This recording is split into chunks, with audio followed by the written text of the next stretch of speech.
I went out preaching with my friends a while ago, and they got a lot of people. They were talking to a lot of people. A lot of people were open-minded to hear what they had to say. But for me, not a lot of people wanted to hear what I had to say about Christ. A lot of people rejected me. I didn't want to force it on them, of course. I didn't want to force my beliefs onto theirs, of course. It's their decision if they want to follow Jesus. But they didn't even give me a chance to speak to them. They just walked away. They didn't even want to hear about the gospel. And honestly, I felt bad. Not really for myself. Not at all, because I knew the devil was trying to take away my joy at that moment, but I didn't want to let him take away my joy. What I felt bad for was those people that rejected the word of God and didn't want to listen. It is amazing that God gave us free will, but it is truly sad to see what people use that free will for. But a couple people did want to listen to what I had to say, so there were positives. Somebody's back was even healed right in front of me. And that's more than enough to make my day happy. Those moments honestly brought me joy.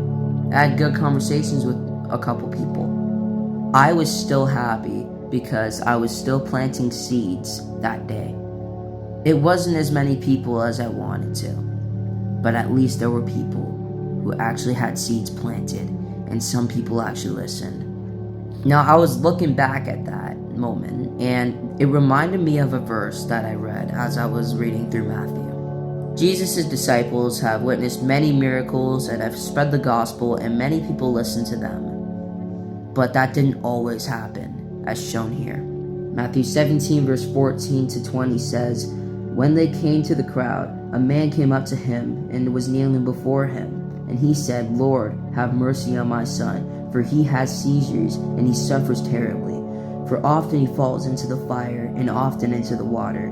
And I brought him to your disciples, and they could not heal him.' And Jesus answered, 'O faithless and twisted generation, how long am I to be with you?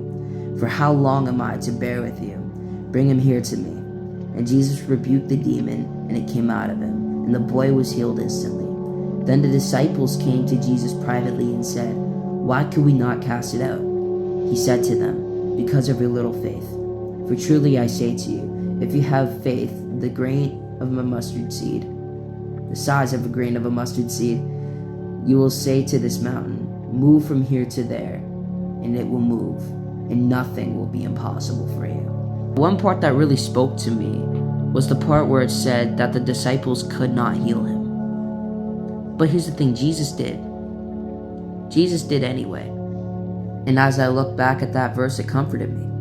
It really just showed me that even the disciples had moments like that, where they couldn't cast out a demon.